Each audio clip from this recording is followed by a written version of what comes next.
এই ভিডিওতে আমরা ইন্ডিয়ার অবস্থান সম্পর্কে জানবো। এটা হচ্ছে ইন্ডিয়া মানে ওয়ার্ল্ডের ম্যাপ, পুরো বিশ্বের ম্যাপ। এটা একটা গ্লোব। এই গ্লোবের মাঝ বরাবর একটা ইমাজিনারি লাইন টানা হয়েছে, যেটাকে আমরা ইকুয়েডর ইংলিশে এবং বাংলায় নিরক্ষরেখা বলে জানি, যার মান হচ্ছে 0 ডিগ্রি। এবং ইউকের উপর দিয়ে একটা রেখা টানা হয়েছে, যা ইউকের গ্রিনউইচ নামক সিটি দিয়ে গেছে, যেটা হচ্ছে লঙ্গিটিউড নামে আমরা জানি, 0 ডিগ্রি লঙ্গিটিউড নামে আমরা জানি। এই 0 ডিগ্রি লঙ্গিটিউডকে টাইম হিসাবে ধরা হয়, টাইম মেরিডিয়ান লাইন হিসাবে ধরা হয়। এবং এই 0 ডিগ্রি থেকে 1 ডিগ্রি বরাবর 4 মিনিট হিসাবে ইন্ডিয়ার উপর দিয়ে একটা লাইন টানা হয়েছে, যেটির মান হচ্ছে 82 ডিগ্রি, 82.5 ডিগ্রি। এটাকে ইন্ডিয়ার স্ট্যান্ডার্ড টাইম হিসাবে ধরা হয়, Indian standard time, IST standard time. এবার আমরা দেখবো ইন্ডিয়ার এটা হচ্ছে নিরক্ষরেখা। নিরক্ষরেখার উপরে যে রেখাটা টানা হয়েছে সেটা হচ্ছে ট্রপিক অফ ক্যান্সার বলা হয়ে থাকে, যেটি ইন্ডিয়ার মাঝ বরাবর আছে, প্রায় মাঝ বরাবর আছে, যাকে বাংলায় কর্কটক্রান্তি রেখা বলা হয়। এবং নিচে ট্রপিক অফ ক্যান্সারের নিচে যে রেখাটা আছে সেটা হচ্ছে ট্রপিক অফ ক্যাপ্রিকন, যেটিকে মকরক্রান্তি রেখা বলা হয়। এবার গ্লোবের উপর দিককে, মানে এই পুরো গ্লোবটা হচ্ছে একটা স্পিয়ার, একটা গোলক, যার অর্ধাংশ উপরের অংশকে বলা হয় নর্দার্ন হেমিস্ফিয়ার। হেমি মানে অর্ধবৃত্ত, বৃত্তের অর্ধাংশ, একটা বৃত্তের অর্ধাংশ নর্থে, ওই জন্য নর্দার্ন হেমিস্ফিয়ার বলা হয়। সুতরাং আমরা মনে রাখবো এদিক হচ্ছে নর্থ, টপিক অফ ইকুয়েডরের উপর দিক হচ্ছে নর্থ, নিচে দিক হচ্ছে সাউথ, সাউথ মানে দক্ষিণ, নর্থ মানে উত্তর। আর এই সাইডটা আমরা ওয়েস্ট হিসাবে ধরবো, আর এই সাইডটা আমরা ইস্ট হিসাবে ধরবো। এবার দেখবো ইন্ডিয়ার অবস্থানটা কোথায়। এবার যদি আমরা গ্লোবের দিক থেকে দেখতে যাই, তাহলে এদিকে হচ্ছে নর্থ, সবসময় আমরা নর্থ পোল এবং সাউথ পোল হিসাবে কাউন্ট করবো। তাহলে ইন্ডিয়ার অবস্থান হচ্ছে নর্থ ইস্টার্ন সাইডে, এটা হচ্ছে নর্থ আর এটা হচ্ছে ইস্ট, তাহলে এখানে ইন্ডিয়া অবস্থান করছে নর্থ ইস্টার্ন পার্টে ইন্ডিয়া অবস্থান। আর আমরা যদি দেখি এই হেমিস্ফিয়ারের দিক থেকে নর্দার্ন হেমিস্ফিয়ার না সাউদার্ন হেমিস্ফিয়ার অবস্থান করছে ইন্ডিয়া, তাহলে ইন্ডিয়া অবস্থান করছে নর্দার্ন হেমিস্ফিয়ার, মানে এই দিক তো নর্থ, তাহলে ইন্ডিয়া অবস্থান করছে নর্দার্ন হেমিস্ফিয়ার। আর আমরা যদি দেখি কি এই বড় একটা ভূখণ্ড, একটা মহাদেশ, তো এই সবচেয়ে বড় যে ভূখণ্ড এটা হচ্ছে এশিয়া মহাদেশ। তারপরে এশিয়ার পাশে আছে Europe, Africa, north America, south America, Australia, Antarctica, এগুলো একটা মহাদেশ, যার ইংলিশে বলা হয় কন্টিনেন্ট। যদি ওই ক্ষেত্রে কোন ভূখণ্ডের মধ্যে অবস্থান করছে ইন্ডিয়া, তাহলে হবে এশিয়া ভূখণ্ডে, মানে এশিয়া মহাদেশের মধ্যে অবস্থান করছে। এবার যদি কোশ্চেন করা হয় এশিয়া মহাদেশের কোন দিকে অবস্থান করছে, তো এশিয়া মহাদেশের নর্থ, এই উপর দিক হচ্ছে নর্থ, তাহলে এশিয়া মহাদেশের নিচে দিকে হবে এশিয়া মহাদেশের সাউদার্ন পার্টে বা সাউদার্ন মোস্ট পার্টে ইন্ডিয়া অবস্থান করছে, সাউথের লাস্টের দিকে এশিয়া মহাদেশের সাউথে, এরকম কোশ্চেন আসতে। এবার যদি কোশ্চেন করে ইকুয়েডর, এটা হচ্ছে ইকুয়েডর, যার মান 0 ডিগ্রি, যেটি একটা ইমাজিনারি লাইন, যেটি গ্লোবের মিডিল বরাবর টানা হয়েছে, এটি হচ্ছে একটি ল্যাটিটিউড, মানে লিটে আছে ল্যাটিটিউড। এর কোন দিকে অবস্থান করছে ইন্ডিয়া, তাহলে এর নর্থে অবস্থান করছে ইন্ডিয়া। একটু বোঝা গেল। তাহলে বিভিন্নভাবে কোশ্চেন করতে পারে আমাদের। প্রথম কোশ্চেন করতে পারে হেমিস্ফিয়ার, কোন হেমিস্ফিয়ারে অবস্থান করছে ইন্ডিয়া, তাহলে ইন্ডিয়া হবে কোন হেমিস্ফিয়ারে, নর্দার্ন হেমিস্ফিয়ারে অবস্থান করছে। তাহলে ল্যাটিটিউডের যদি দিক থেকে আমি দেখি, এটা হচ্ছে লঙ্গিটিউডের দিক থেকে দেখলাম ইন্ডিয়া নর্দার্ন হেমিস্ফিয়ারে অবস্থান করছে। এবার ল্যাটিটিউডের দিক থেকে এগুলো হচ্ছে ল্যাটিটিউড, লম্ব যে লাইনগুলো টানা হয়েছে 1 ডিগ্রি 4 মিনিট, তো এটা এদিক হচ্ছে ইস্ট আর এদিক হচ্ছে ওয়েস্ট। তাহলে ল্যাটিটিউডের দিক থেকে কোন হেমিস্ফিয়ারে অবস্থান করছে ইন্ডিয়া, তাহলে ইস্টার্ন হেমিস্ফিয়ারে অবস্থান করছে, এদিক হচ্ছে ইস্টার্ন হেমিস্ফিয়ারে অবস্থান করছে ইন্ডিয়া। একটু মিটিয়ে দিই, তাহলে বুঝতে সুবিধা হবে, ক্লিয়ার করতে পারে। তাহলে একটু বোঝা গেল। এই কোশ্চেন করতে পারে। থার্ড কোশ্চেন করতে পারে ইন্ডিয়া কোন মহাদেশে অবস্থান করছে, তাহলে এশিয়া মহাদেশে অবস্থান করছে। আর কোশ্চেন করতে পারে ইন্ডিয়া এশিয়া মহাদেশে কোন দিকে অবস্থান করছে, এশিয়া মহাদেশের সাউদার্ন পার্টে অবস্থান করছে। এই উপর দিকে যদি নর্থ হয়, নিচে দিকে সাউথ, এশিয়া মহাদেশে, তাহলে সাউদার্ন পার্টে অবস্থান করছে। আবার যদি কোশ্চেন করে এশিয়া মহাদেশ ইকুয়েডরের কোন দিকে অবস্থান করছে, তাহলে ইকুয়েডরের নর্থে অবস্থান করছে। এটা যদি ইকুয়েডর হয়, ইকুয়েডর হচ্ছে নিরক্ষরেখা, এর নর্থে অবস্থান করছে। এভাবে কোশ্চেন করতে পারে। একটু বোঝা গেল। তারপরে এবার আমরা দেখবো এটা হচ্ছে ইন্ডিয়া, ঠিক আছে, ইন্ডিয়াটাকে বল করছে 0 ডিগ্রি মেরিডিয়ান লাইন, যেটা লন্ডনের গ্রিনউইচ দিয়ে গেছে, যার মান হচ্ছে 0 ডিগ্রি লঙ্গিটিউড, ঠিক আছে। তো এইভাবে 1 ডিগ্রি 2 ডিগ্রি 3 ডিগ্রি করে এসে যে ইন্ডিয়া যেখানে মেনল্যান্ড,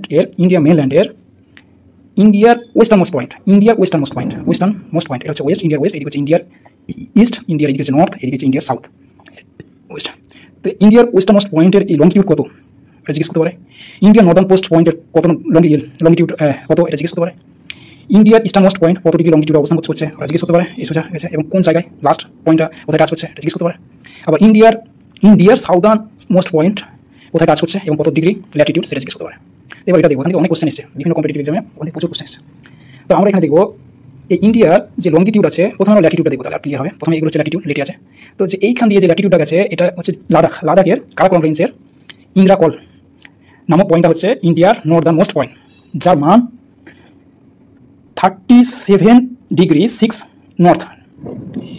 আর ইন্ডিয়ার সাউদার্ন মোস্ট পয়েন্ট যদি আমরা ধরি, ইন্ডিয়ার সাউদার্ন মোস্ট পয়েন্ট, তাহলে এখানে ডট ডট ডট হয়ে আন্দামান এবং নিকোবর দ্বীপপুঞ্জ আছে। তো উপর দিকে হচ্ছে আন্দামান, উপরে যে দ্বীপপুঞ্জগুলো আছে সেগুলো আন্দামান, আর নিচে যেগুলো আছে নিকোবর। তো এই নিকোবরের লাস্ট যে পয়েন্টটা হচ্ছে সেটা হচ্ছে ইন্দিরা পয়েন্ট। নিকোবরের লাস্ট পয়েন্টটা হচ্ছে ইন্দিরা পয়েন্ট, যার মান হচ্ছে 6 degree 48 minute north, 6 degree 45 minute north. এটা সাইন্টিফিক নাম। এটা বোঝা গেল। জায়গাটার নাম জিজ্ঞেস করতে পারে, ইন্ডিয়ার নর্দার্ন মোস্ট পয়েন্টের নাম কি, তখন আমরা বলবো ইন্দিরা পয়েন্ট। পয়েন্টটা কোথায় অবস্থান করছে, ইন্দিরা পয়েন্টটা কোথায় অবস্থিত, নিকোবরে অবস্থিত, জিজ্ঞেস করতে পারে। আবার জিজ্ঞেস করে ইন্ডিয়ার নর্দার্ন মোস্ট পয়েন্টের নাম কি, তখন আমরা বলবো ইন্দিরাকলটা কোথায় অবস্থিত, লাদাখ। এর মান জিজ্ঞেস করতে পারে, তখন আমরা মান বলবো 37 ডিগ্রি 6 নর্থ।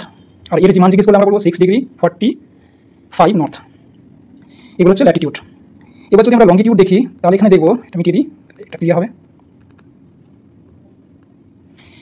এইটা এখানে টাচ হচ্ছে, এখানে যে জায়গাটা টাচ করছে এটা হচ্ছে গুজরাটের গুহারমতি নামক স্থানে টাচ হচ্ছে, আর ওর মান গুজরাটের গুহারমতি মান হচ্ছে 868°7' ইস্ট। আর এখানে যে রেখাটা টাচ করছে এটা হচ্ছে অরুণাচল প্রদেশের কিবিথু নামক স্থানে, কিবিথু অরুণাচল প্রদেশ এর কিবিথু নামক স্থানে, যার মান 97°25' ইস্ট। এটুকু মনে রাখতে হবে আমাদের। তাহলে এখানে কোশ্চেন আসতে পারে ইন্ডিয়ার ওয়েস্টার্ন মোস্ট পয়েন্ট, যদি আমি কোশ্চেন আসতে পারি ইন্ডিয়ার ওয়েস্টার্ন মোস্ট পয়েন্ট, তাহলে এটা ইন্ডিয়া হয়, তাহলে ইন্ডিয়ার ওয়েস্ট হচ্ছে এইদিক, ইন্ডিয়ার ইস্ট হচ্ছে এইদিক, ইন্ডিয়ার নর্থ হচ্ছে এইদিক, ইন্ডিয়ার সাউথ হচ্ছে এইদিক। ইন্ডিয়ার ওয়েস্টার্ন মোস্ট পয়েন্ট যদি হয় তাহলে কি হবে, গুহারমতি কোথায় অবস্থিত, গুজরাটে অবস্থিত। গুহারমতি ডিগ্রি জিজ্ঞেস করে কত ডিগ্রি ইন্ডিয়ার নর্দার্ন ওয়েস্টার্ন মোস্ট পয়েন্ট, তখন আমাদেরকে বলতে হবে ইন্ডিয়ার ওয়েস্টার্ন মোস্ট পয়েন্ট 68°7' ইস্ট। ইন্ডিয়ার ইস্টার্ন মোস্ট পয়েন্ট অরুণাচল প্রদেশের কিবিথু, যার অবস্থান কত ডিগ্রিতে অবস্থিত, 97°25' ইস্ট লঙ্গিটিউড, এগুলো লঙ্গিটিউড। ইন্ডিয়ার নর্দার্ন মোস্ট পয়েন্ট ইন্দিরাকর, এর অবস্থান যদি জিজ্ঞেস করে, ইন্দিরাকরের অবস্থান 37°6' নর্থ ল্যাটিটিউড, এই রেখাগুলো ল্যাটিটিউড। ইন্ডিয়ার সাউদার্ন মোস্ট পয়েন্ট তাহলে যদি জিজ্ঞেস করে তাহলে হবে ইন্দিরা পয়েন্ট, যেটি নিকোবরে অবস্থান করছে, যার মান 6°45' নর্থ। এটা হলো। এবার যদি এটা হচ্ছে ইন্ডিয়া নর্দার্ন পয়েন্ট, এবার এটা হচ্ছে ইন্ডিয়া মেনল্যান্ড, তাহলে এবার কোশ্চেন আরেকটা করতে পারে ইন্ডিয়ার মেনল্যান্ডের সাউদার্ন মোস্ট পয়েন্ট কি, ইন্ডিয়ার মেনল্যান্ডের সাউদার্ন মোস্ট পয়েন্ট কি, তখন আমাদেরকে বলতে হবে কন্যাকুমারী, যার মান 8°4' নর্থ। এই কন্যাকুমারীটা কোথায় অবস্থিত জিজ্ঞেস করতে পারে, তামিলনাড়ু। ঠিক আছে, তো এখান থেকে এই কোশ্চেনগুলো আসবে, এর বাইরে কোশ্চেন আসবে না। এটা হচ্ছে ইন্ডিয়ার অবস্থান। এরপরে আমরা ইন্ডিয়া সম্পর্কে জানবো, এখানে যে টপিক অফ ক্যান্সার গেছে, ইন্ডিয়ার কোন কোন স্টেটের মধ্যে দিয়ে গেছে, ইন্ডিয়ার নর্থ থেকে সাউথ কত কিমি এবং ইস্ট থেকে ওয়েস্ট কত কিমি বা ওয়েস্ট টু ইস্ট কত কিমি, এগুলো দেখবো। এর কোস্টাল লাইন সম্পর্কে দেখবো এর পরের ভিডিওতে।